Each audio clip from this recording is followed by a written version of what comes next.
पे भाई एक बंदा इंडियन आ रखा था पहले से इस हॉस्टल में। और ये जो हॉस्टल है वो मगादान से, मतलब एक सिटी है, वाई से नाम है, या गोदेना हो, पता नहीं क्या है, मैं नीचे लिख दूंगा। तो ये सिटी मगादान से 523 किलोमीटर दूर। और यहाँ पे शायद ये बंदा काम से आवे या फिर इसने पूरी या कुछ से मगादान करी हो, तो अच्छा लगता है भाई। मतलब इतनी दूर दूर तक अपने बंदे पहुंचे हुए हैं इंडिया के। तो मैं इस हॉस्टल में रुका था कल।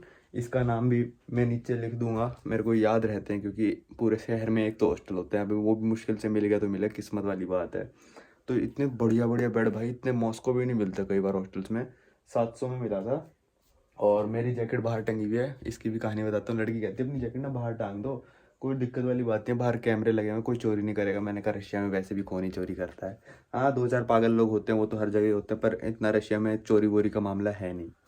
तो चलो बस पैकिंग वैकिंग हो गई है। अब मैं आज का जो प्लान है, कल दोपहर 2:30 बजे मेरी फ़्लाइट है, तो आज का प्लान मैं हॉस्टल से बाहर निकल के बताऊंगा, क्योंकि आखिरी दिन है शायद बर्फ़ देखने का। मॉस्को में शायद ना मिले, शायद मिले, पर आखिरी दिन है तो बाहर निकल के बताएंगे। तो कल रात को मैं इस हॉस्टल में रुका था और यहाँ पे नहीं नहीं तो कल यहाँ यहाँ पे एक बंदा इंडियन आ रखा है। ये शायद उनका यूट्यूब चैनल है, पर मैंने सर्च करके देखा तो मेरे को कुछ मिला नहीं। पर एक बंदा ये इंडियन यहाँ पे आ रखा है पहले।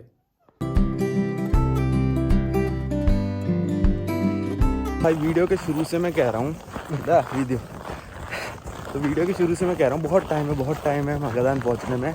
मेरी तो 19 को फ़्लाइट है। पर पिछले 3 दिनों में मैं कर पाया हूँ सिर्फ 500 साढ़े 500 किलोमीटर ही जाएगी।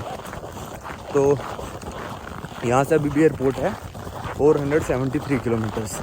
और कल दोपहर को मेरी फ़्लाइट है 2:30 बजे। तो 24 घंटे से भी कम समय बचा है। मतलब अभी तो 24 घंटे से ज़्यादा बचे, 26 घंटे बचे हैं। तो यहाँ से बस जाती है 2500 रुपये में, आपको लेके जाएगी 500 किलोमीटर। तो मैंने सोचा यार क्यों रिस्क लेना। ओके, तो क्यों रिस्क लेना, अपना बस में चलते हैं। 2500 रुपये की बस लेके, क्योंकि अगर वो बस मिस हो गई और हिचैक नहीं मिली ना, तो फिर अपने सारे पैसे फ़्लाइट के लग जाएंगे। तो एक बंदा भी मिल गया मेरे को हॉस्टल में, ये भी जा रहा है, कह रहा 12:30 बजे बस आएगी।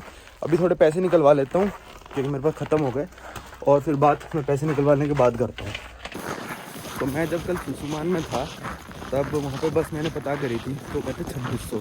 यहाँ पे मैं 100 किलोमीटर आगे आ गया। यहाँ मैंने बस पता करी, सेम बस आएगी मेरे हिसाब से। वहाँ से 10 बजे चलती है और यहाँ पे कुछ 12:30 पहुँचती है।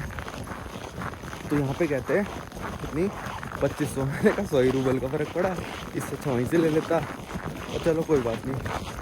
और आप तो इसने हेड क्यों नहीं लगा रखा, टोपा क्यों नहीं लगा रखा है, क्योंकि अभी बाहर निकले हॉस्टल से तो गर्माहट है, अभी लगा लूँगा। 5 महीने शुरू हो गए हैं, -15 के करीब टेम्परेचर है, बर्फ़ गिर रही है इसलिए, वरना 25 होता। तो यहाँ से डायरेक्ट बस जाएगी मगादान के लिए। और मेरे को डाउट था कि बस ना गई तो फ़्लाइट छूट जानी थी, मेरे को कैंसिल करानी पड़ती।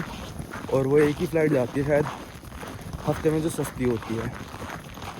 तो मेरे हॉस्टल में इवान मिले मेरे को, तो इन्होंने कहा मैं भी उसी बस से जा रहा हूँ, अब मेरे साथ ही चलो। तो अब कन्फर्म हो गया कि बस तो आएगी। और यहाँ पे मतलब मैंने पूछा कितने बजे आती है, तो किसी बंदे ने ये नहीं कहा कि 12:30 आएगी, सब ने यही कहा 12:35 पे आएगी। तो सोचो, इस जैसे हाईवे पे भी बसेस बिल्कुल टाइम के पंक्चुअल है। और उन्होंने एक चिंगम दे दी थी, वही खाना था। चलो चलते हैं, आपको बस स्टेशन दिखाता हूँ कैसा है। मैं कल वहीं पे बैठा था थोड़ी देर। भाई छोटा सा गांव है ये, यहाँ पे बर्फ़ साफ़ करने के लिए मशीन आती है, मतलब करती रहती है रोडों वोडों को साफ़ ही है। और जो इसका ड्राइवर है ना भाई, उसने एयरपोर्ट्स लगा रखे हैं प्रो। तो मैं दिखा रहा था जैसे यहाँ पे ना ऐसा बस स्टैंड होता है, और कल मैं यहाँ पे आप चाहो तो इस पर भी आके सो सकते हो, अगर आपके पास मतलब थोड़े फंड्स की कमी है, सो सकते हो आप, कोई वो बात नहीं है। जैसे कि दिखाता हूँ मैं अंदर से क्या क्या मिलता है आपको इसमें। देखो बस स्टैंड है कि यहाँ पे इतनी सर्दी की वजह से डबल दरवाजे, एक ये रहा दरवाज़ा, एक ये रहा, ठीक है भाई। देखो यहाँ पे अंदर टॉयलेट भी मिलेगी आपको, ठीक है। यहाँ पे हीटर वीटर सारी फैसिलिटी हैं, एक और टॉयलेट। और ये देखो यहाँ पे पूरा बैठने का इंतज़ाम है, टीवी वगैरह भी है, अपनी चाय कॉफ़ी बना के पी सकते हो। तो अच्छा है काफ़ी। तो मैं यहाँ पे शाम को आके बैठ गया था, और मतलब बस तो आज की थी, तो ये मेरे को मिली थी कल भी। और ये मेरे से कह रही थी तुम क्या करोगे, तो हॉस्टल चले जाओ, होटल चले जाओ। मैंने कहा नहीं, मैं यहीं पे वेट कर लूँगा, अच्छा खासा गर्म है। तो ये मेरे को सब दिखा के गई थी कि यहाँ चाय कॉफ़ी आप अपनी बना सकते हो। तो मैंने कहा ठीक है। पर वहाँ पे फिर मेरे को 2 बंदे मिल गए थे। वो 2 बंदे कैसे मिले थे, मैं जब हिचहाइक कर रहा था ना, तो मैं वेट कर रहा था। वो किसी और गाड़ी में आए थे, वो पेट्रोल भरवाने जा रहे थे। तो मेरे से कहते हैं कि हम पेट्रोल भरवाने जा रहे हैं। उसमें सब पूछा मेरे यूट्यूब चैनल वगैरह के बारे में। फिर वो आए दूसरी गाड़ी में, मैं यहाँ पे सामान रख के मैं जा रहा था बस दुकान तक कुछ खाने पीने का लेने। वो दूसरी गाड़ी में अगर वो बंदे मेरे को पहचान गए, दोबारा पहचाने तो गई, मैं एलियन हूँ यहाँ पे। तो कहते भाई तू क्या कर रहा है, मैंने कहा ऐसे ऐसे है, ये है। तो कहते हॉस्टल चल ले, 500 रुपये मिल जाएगा तेरे को हॉस्टल। मैंने कहा चलो यार चल लेते हैं, नींद पूरी हो जाएगी। तो मैं उनके साथ हॉस्टल चला गया। तो मेरे को हॉस्टल तक छोड़ आए थे, पहले दुकान पे लेके गए थे। तो चलते हैं यहाँ से मगादान की तरफ। आज ये बस पहुँच जाएगी 10 बजे मगादान, और सकौल शायद 1 घंटा पहले आ गई है अपनी। ये हमको छोड़ देगी एयरपोर्ट तक सकौल में।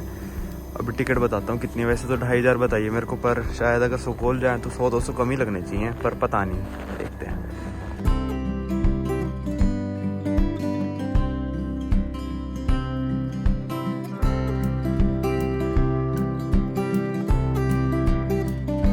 तो यहाँ पे बस रुकी है खाने पीने के लिए। टाइम हो रहा है कुछ 3:30 बज गए हैं। हम निकले थे 12:45 पे, बस तो 12:30 आ गई थी, पर हम मतलब बस चलते चलते 12:45 हो गए थे। तो हमने कवर किया अभी तक 136 किलोमीटर कुल। तो बस की स्पीड थोड़ी स्लो होती है गाड़ी से, थोड़ी नहीं बहुत ज़्यादा स्लो होती है, ट्रक जितनी होती है। तो यहाँ पे इस हाईवे पे ना पहाड़ बहुत मिलेंगे आपको। देखो मेरे पीछे पूरे पहाड़ हैं, तो पहाड़ बहुत मिलेंगे। और देखो ये मेरे पीछे ऐसी ना, ये जैसे टाउन लिखा, टाउन का नाम लिखा होगा, ये ऐसी हर टाउन के बाहर सोवियत वाले बनाते थे। तो यहाँ पे कुछ टेम्परेचर -12-13 हो रहा है बस, क्योंकि अब आदत से हो गई, तो अब ग्लव्स भी नहीं पहने हैं मैंने, हवा भी नहीं चल रही यहाँ पे। तो मगादान जाते जाते -2 या 3 रह जाए, क्योंकि मगादान जो है वो है समुंदर के पास। तो समुंदर के पास थोड़ा टेम्परेचर कम ही रहता है, पर थोड़े दिनों बाद मगादान में भी -30 तक टेम्परेचर जाता है। तो बस वाले ने मेरे से पूछा कि कहाँ जाना है, तो मैंने कहा सकौल जाना है, सकौल में जहाँ पे मगादान का एयरपोर्ट है। तो उसने मेरे से सिर्फ 2000 रुपये लिए, और अगर आप मगादान तक जाते हो तो 2500 देने पड़ेंगे आपको। तो कल सुसुमान से मेरे को जो बस मिल रही थी वो 2600 की थी, तो 600 बच गए मेरे। और सुसुमान में होटल 1000 का था, 700 मेरे को हॉस्टल मिला 700 में, तो मेरे कुल 900 रूबल बच गए। तो मगादान तक जाने का फ़ायदा नहीं है, क्योंकि वहाँ जाऊँगा मैं, होटल लूँगा, फिर कल सुबह सुबह वापस उठ के आओ। वरना मगादान से सकौल हर 40 मिनट में बस चलती है, मेरे फ्रेंड ने बताया यहाँ पे। तो मैंने सोचा नहीं, एयरपोर्ट वाले ही उसमें होटल ले लेंगे, और हॉस्टल ले लेंगे, हॉस्टल आ रहा है एक, और सुबह उठ के आराम से तैयार व्यार होके अपने एयरपोर्ट चले जाएंगे। मेरा एक दोस्त आ रहा है मॉस्को में 5-6 दिनों के लिए, क्योंकि मेरा वीज़ा 6 दिनों बाद एक्सपायर हो जाएगा। वो 10-12 दिनों के लिए आ रहा है, तो 5-6 दिन में उसके साथ घूमूंगा। उसने कहा भाई पहली बार मैं बाहर आ रहा हूँ, तो मेरे को थोड़ा घुमा देना। मैंने कहा ठीक है भाई, फ़्लाइट लेके आता हूँ मगादान से मॉस्को, और उसके साथ जाएंगे कहीं पे, शायद या तो पीटर्सबर्ग या फिर मुरमंस, देखते हैं नॉर्दर्न लाइट्स देखने अगर किस्मत हुई तो यहाँ पे बस रुकेगी आधा घंटा। अभी अंदर बहुत ज़्यादा भीड़ है, जैसे कि आप देख सकते हो, बहुत सारे टेम्पो ट्रैवलर रुके हैं और गाड़ियाँ वाड़ियाँ रुकी हैं, तो थोड़ी भीड़ ज़्यादा है। तो जाके बस पानी वानी लूँगा मैं, और थोड़ा बहुत कुछ खाने का देख लूँगा। अब तो मगादान जाके ही खाया जाएगा अच्छी तरह, क्योंकि यहाँ पे ऐसी मतलब चॉइसेस अच्छी वाली मिलती नहीं है। तो चलते हैं, रात को पहुँच जाएंगे हम 8:30 बजे सकौल, और ये बस पहुँचाती है 10 बजे मगादान। ये कुत्ता तो भाई पूरा ही मतलब भेड़िया लग रहा है, इतना मोटा है साला, इतना मोटा है। मेरा तो ट्रक का ड्राइवर था ना, उसने ये और बताया था कि अगर गाड़ी पे 49 लिखा है ना, तो मतलब जा रही है मगादान की तरफ, और अगर 14 लिखा है तो मतलब वो जा रही है कुछ की तरफ, मतलब किसी तरफ भी हो सकता है, पर 49 मगादान का होता है। तो ही चेकिंग में शायद आप में से किसी के काम आई है।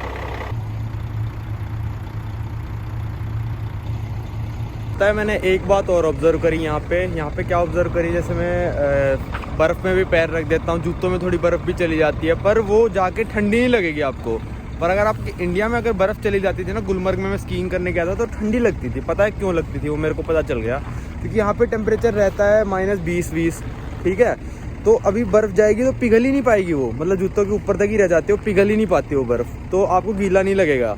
पर गुलमर्ग में क्या सीन था, वहाँ पे टेम्परेचर रहता था -5-6, फिर 2-3 ऐसे हो जाता था, तो बर्फ़ 5-6 में बहुत इजीली पिघल जाती है। इसलिए अगर आप देखोगे मनाली शिमला वगैरह में बर्फ़ जब गिरती है, तो वहाँ पे कीचड़ बन जाता है, रोड पे कीचड़ बन जाता है गाड़ियाँ जब चलती है। हालांकि मैं ये नहीं कह रहा यहाँ नहीं बनता कीचड़, यहाँ पे भी बनता है, पर जब -20 की बर्फ़ होती है तो वो बर्फ़ पिघल ही नहीं पाती, तो कीचड़ बनेगा तो बनेगा कैसे।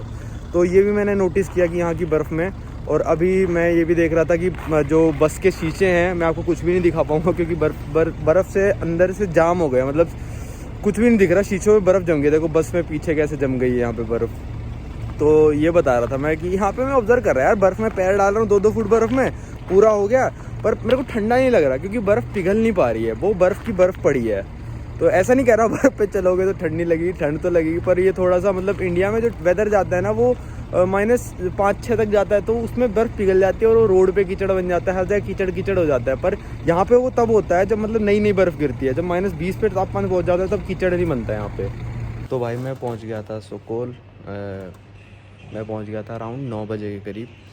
तो यहाँ पे जो बस है वो सुकोल एयरपोर्ट पे छोड़ती है और सिटी में नहीं छोड़ती है, और एयरपोर्ट के पास जो होटल है वो लेता है अराउंड 4000 रूबल। तो 4000 मेरे लिए बहुत ज़्यादा थे और वर्थ भी नहीं है कि सुबह सुबह फ़्लाइट है, क्या होटल लेना।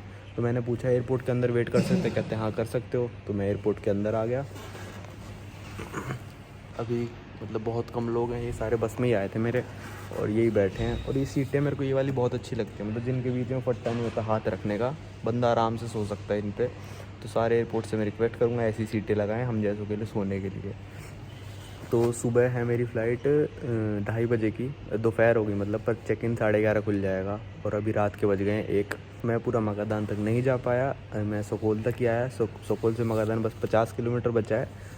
तो अगर कोई पूरा करे तो भाई मज़ा ही आ जाएगा। मैं भी कर सकता था पूरा, सुबह आ सकता था वापस, हर 40 मिनट में बस चलती है मगादान से, पर कौन वहाँ तक जाए फिर वापस आए, तो मेरे को वर्थ नहीं लगा। बाहर गिरी हुई है बर्फ़, फ़्लाइट्स भी खड़ी हैं पर पूरी रात कोई फ़्लाइट नहीं, सुबह ही ऑपरेट होंगी सारी फ़्लाइट यहाँ से। यहाँ पे हम ख़त्म करते हैं अपनी साइबेरिया सीरीज़, वापस चलेंगे मॉस्को, वहाँ से आपको घुमाऊँगा पीटर्सबर्ग। कैसा लगता है पीटर्सबर्ग सर्दियों में, मैं भी मुरमस जाऊँ। और बस यही सब था अपनी ओमियाकोन ट्रिप के लिए। और देखो अगली कौन सी कंट्री होती है, मॉस्को से 5-6 दिन बाद अगली कंट्री की फ़्लाइट है मेरी। पे एरोफ्लोट की तो मशीन लगी हुई है सेल्फ़ चेक इन के लिए, तो मैं एक बार देख लेता हूँ यहाँ से बोर्डिंग पास निकाल के, अच्छे वाला निकलता है तो अच्छा है, वरना मैं काउंटर से जाके लूँगा कल। तो चेक इन हो रहा है भाई, यहाँ पे सीट सेलेक्ट कर लेते हैं अपनी, क्योंकि चेक इन अगर आप करते हो पहले सीट सेलेक्ट करोगे तो पैसे देने पड़ते हैं, पर अगर आप मतलब चेक इन के टाइम पे सेलेक्ट करोगे तो फिर सीट सेलेक्ट मतलब पैसे नहीं देने पड़ते। अरे ये ऊपर क्यों नहीं जा रहा, इतनी छोटी फ़्लाइट थोड़ी ना है ये। हाँ ये रहा ना नीचे जाने का बटन। लगभग ज़्यादातर प्लेन्स में आप ट्राई करा करो पीछे की सीट लिया करो, और अगर प्लेन मॉस्को साइड उड़ रहा है तो फिर आप इस साइड की लोगे सीट, तो ज़्यादा फ़ायदे में रहोगे शायद। क्या ये, अच्छा तो ये कर लेते हैं सेलेक्ट, कोई नहीं हमको क्या दिक्कत है। 39A चलने दो, सेव्ड, ओके कंटिन्यू। ना कुछ नहीं है, no continue to check in, कुछ नहीं है मेरे पास। चेक इन हो गया है। एयर फ्रांस का मैंने अपना वो डाला है, क्या कहते हैं फ्रीक्वेंट फ्लायर, तो पॉइंट्स मिलेंगे मेरे को एयर फ्रांस में। अरे यार ये टटपूंजिया सा बोर्डिंग पास दे दिया, अब मैं तो भाई काउंटर से जाके लूँगा, ख़त्म बात। मैं कह दूँगा खो गया मेरा। हाँ ये थोड़ी चाहिए मेरे को, ये इतना बेकार सा। ये देखो भाई बर्फ़ पड़ी हुई है यहाँ पे, और एक गिलास के पीछे एक गिलास है ताकि अंदर ठंडा ना होए। अभी -10 हो रहा है बस यहाँ पे, तो ज़्यादा नहीं हो रहा। देखो बर्फ़ पड़ी हुई है और एयरक्राफ्ट खड़े हैं, कुछ भी ऑपरेशन नहीं हो रहे हैं जब से मैं आया हूँ। और एयरपोर्ट पे भी ये गर्म पानी की पाइप्स लगी हुई हैं ताकि अंदर का गर्म रहे, वरना बंदे ठिठुर के मर जाएंगे एयरपोर्ट पे। एक ये बर्गर पिज़्ज़ा हॉट डॉग की दुकान है जो कि जब से मैं आया हूँ तब से बंद ही है। मे भी सुबह खुलेगी तो यहाँ से थोड़ा बर्गर पिज़्ज़े विज़्ज़े सुबह खा लेंगे। 2 ATM है वहाँ पे, जिसमें से एक चल रहा है एक नहीं चल रहा है, पर सर्ब बैंक का ATM है जो कि आपको एक विड्रॉल में सिर्फ 7,500 रूबल देता है, वरना आप अल्फ़ा बैंक यूज़ कर सकते हो अगर 7.5 से ज़्यादा एक बार में निकालने हैं। 2 वेंडिंग मशीन है वहाँ पे, पानी वानी के लिए और कॉफ़ी के लिए, मैंने भी निकाली थी उसमें से। ये अच्छा है, एक यहाँ पे चार्जिंग का भी है, तो ये काफ़ी अच्छी चीज़ है भाई, पर एक ही है पूरे एयरपोर्ट पे। ये सारे चेक इन काउंटर्स हैं, ऐसे चेक इन काउंटर्स मैंने ज़िंदगी में पहली बार देखे हैं कि मतलब पूरे क्लोज टाइप हैं, ओपन टाइप नहीं है। S7 एयरलाइंस का है, फिर वहाँ पे ये शायद यकूतिया एयरलाइंस है, हाँ जी यकूतिया एयरलाइंस है। फिर वो आखिरी में एरोफ्लोट का है जिससे हमारी फ़्लाइट है। मतलब हमारी फ़्लाइट वैसे तो रूसी एयरलाइंस की है, पर रूसी एयरलाइंस का एरोफ्लोट के साथ कोलैबोरेशन है, तो मतलब एरोफ्लोट की है एक तरह से। वहाँ से बोर्डिंग पास प्रिंट कर सकते हो आप एरोफ्लोट का। यहाँ पे इतना बड़ा बड़ा बोर्ड लिखा है और हमारी फ़्लाइट भी इसमें आएगी शायद, दिखाता हूँ आपको। ये देखो मॉस्को लिख के 6290 सेकेंड लास्ट, कल दोपहर 2:30 बजे की फ़्लाइट है हमारी। थोड़ी बहुत ही ऑपरेट होती है यहाँ से, सुबह 8:30 बजे से ऑपरेट होना शुरू होंगी। भाई एयरपोर्ट के अंदर कुत्ता घूम रहा है और ये मेरे को लगता नहीं एयरपोर्ट सिक्योरिटी का कुत्ता है, ये देसी कुत्ता अपना ऐसे ही एयरपोर्ट के अंदर टहलने आ गया।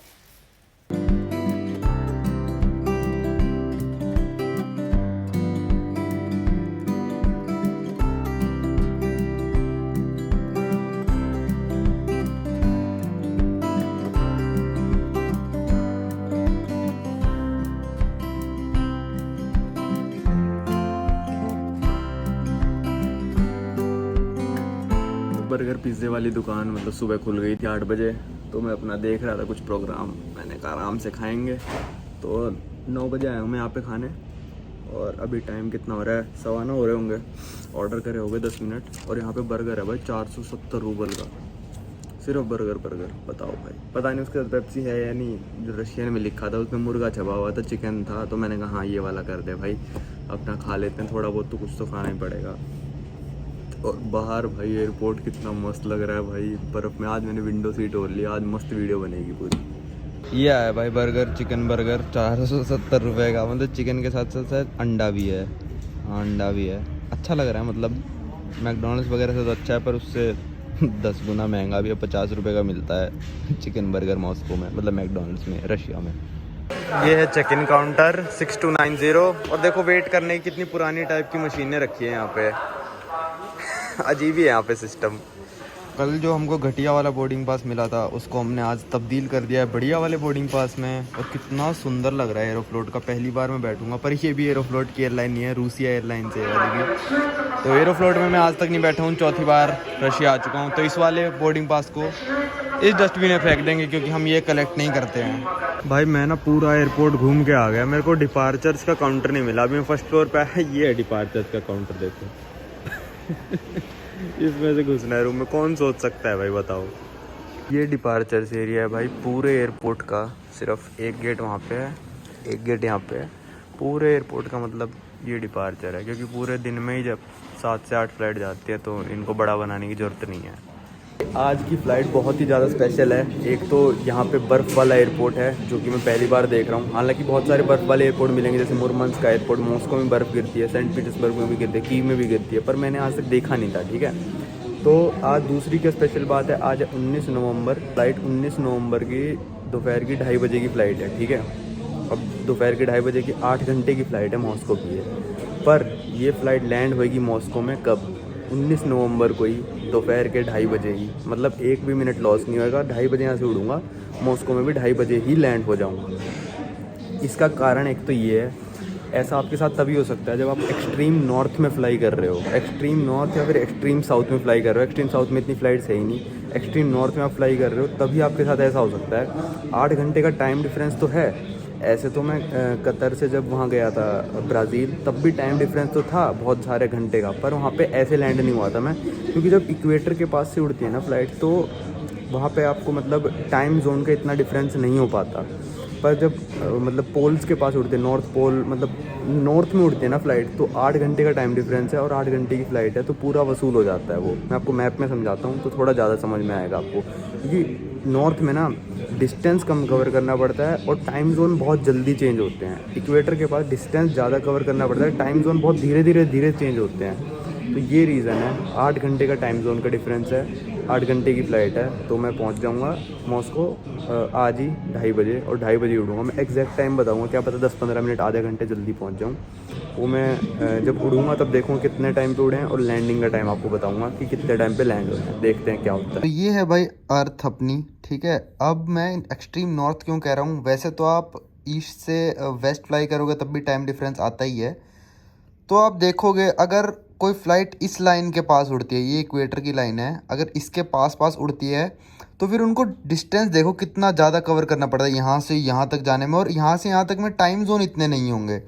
पर अगर कोई पोल के पास सिर्फ ऐसे घुमा देता है ना फ़्लाइट को, ऐसे मतलब यहाँ से अगर किसी को अगर मतलब ये मान लो कि गोल चक्कर यहाँ लगाना है किसी को, तो यहाँ आपके सिर्फ 2000 किलोमीटर में गोल चक्कर लग जाएगा और आप टाइम में बहुत पहले भी चले जाओगे। पर अगर किसी को मतलब इक्वेटर से गोल चक्कर लगाना है तो देखो कितना बड़ा गोल चक्कर लगता है। इसलिए अगर आप एक्सट्रीम नॉर्थ में फ़्लाइट कर रहे हो, यहाँ कोई मगादान था और यहाँ मॉस्को है, तो बस ऐसे फ़्लाइट आ गई और इनको डिस्टेंस बहुत कम कवर करना पड़ा और टाइम जोन बहुत ज़्यादा बीत गए, इसलिए हमें सेम टाइम पे लैंड हो पाया। एयरपोर्ट के देखो मैं बाहर आ गया हूँ और मतलब हर एयरपोर्ट पे लगभग रशिया के, कजाकिस्तान के मैंने देखा है ये सिगरेट पीने का एरिया होता है, पर यहाँ पे लिखा है कि नहीं पीनी है, पर होता जनरली मतलब यही है सिगरेट पीने का, थोड़ा सा मतलब टर्मिनल के बाहर आके लोग पीते हैं। तो मैं तो ऐसे ही आ गया था, बाहर के शॉर्ट्स लेके दिखाता हूँ आपको। छोटे छोटे जहाज़ उड़ते हैं यहाँ से, दिन में 7 या 8 फ्लाइट्स होती हैं बस। कौन सा जहाज़ उड़ गया अब? हमारा बड़े वाला है, हमारा छोटा नहीं है।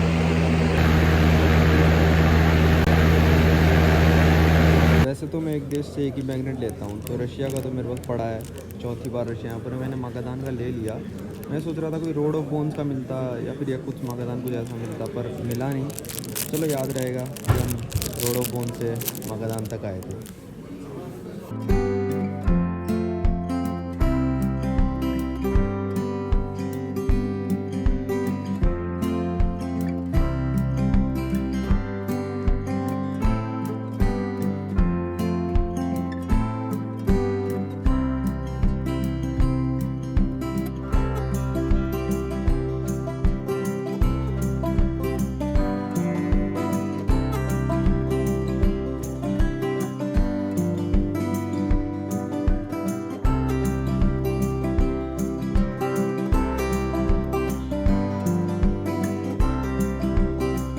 तो हैरान हूँ भाई, बोइंग 777 अपना जो एयरप्लेन है बहुत बड़ा वाला होता है ये, और उसमें बस से लोडिंग कर रहे हैं ये। मतलब इनको कम से कम 10-12 बस लग गई होंगी लोडिंग में। मैं आखिरी बस में जा रहा हूँ।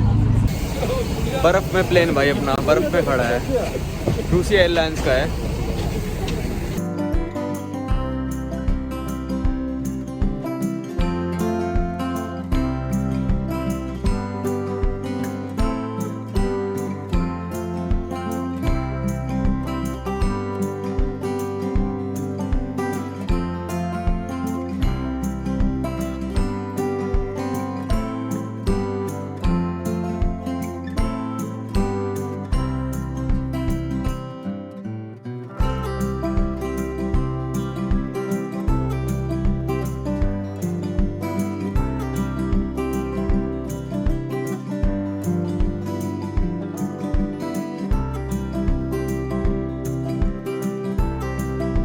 हमने टेक ऑफ किया मागादान से 2:37 पे। देखते हैं मॉस्को में कब लैंड होते हैं।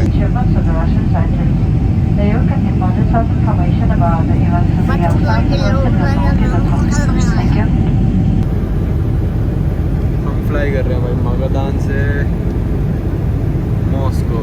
देखो कितना नॉर्थ से जाएंगे हम, बिल्कुल मतलब आर्कटिक सर्कल में भी जाएंगे एक बार, काफ़ी ऊपर से फ्लाई करेंगे। ये है रूसिया एयरलाइंस, इनका एरोफ्लोट के साथ कोलैबोरेशन है, तो इनका फ्लाइट है। और ये बच्चा पूरे टाइम परेशान करेगा। एक बार तो प्रॉपर खाना दिया इन्होंने, और दूसरी बार मतलब एक बर्गर दिया है और पेप्सी वगैरह कुछ भी ले सकते हो आप। तो वो प्रॉपर खाना तो मैं नहीं दिखा पाया, पर इतना अच्छा होता नहीं है इनका मतलब। पर जिससे हम नॉर्थ विंड से आए थे उन्होंने एक ही बार खाना दिया था, ये तो चलो कम से कम 2 बार तो दे रहे हैं 8 घंटे की फ़्लाइट में। मैंने पहली बार देखा है, जैसे मेरे साथ बच्चा ट्रैवल कर रहा है तो इसको खेलने के लिए ये पाउच दिया था, इसमें कलर्स से कुछ, वो तो इसने फेंक दिए, ये कार्ड से कुछ, ये खेल बच्चों को मतलब देते हैं अलग से। पहली बार देखा है मैंने। तो हम हो गए भाई मॉस्को में लैंड। हमने टेक ऑफ टाइम मैंने आपको बताया था 2:37 का था, और हमारा लैंडिंग टाइम हुआ है 1:50। तो मतलब हम आ गए हैं 47 मिनट्स फास्ट में। मतलब वो 47 मिनट्स में दोबारा जी रहा हूँ जो मैं पहले मागादान में जी चुका हूँ। हालांकि जब मतलब मैं व्लादिवोस्तोक गया था तो टाइम वेस्ट भी हुआ था, पर ऐसा भी होता है कि आप दोबारा जी रहे हो सेम टाइम। मतलब एक देखने वाली चीज़ है बस। और इस बच्चे की मम्मी ने इसको खूब पीटा, पूरी फ्लाइट में धड़ाधड़ मार दिया इसको, मतलब बहुत डांटा, बहुत पीटा इसको।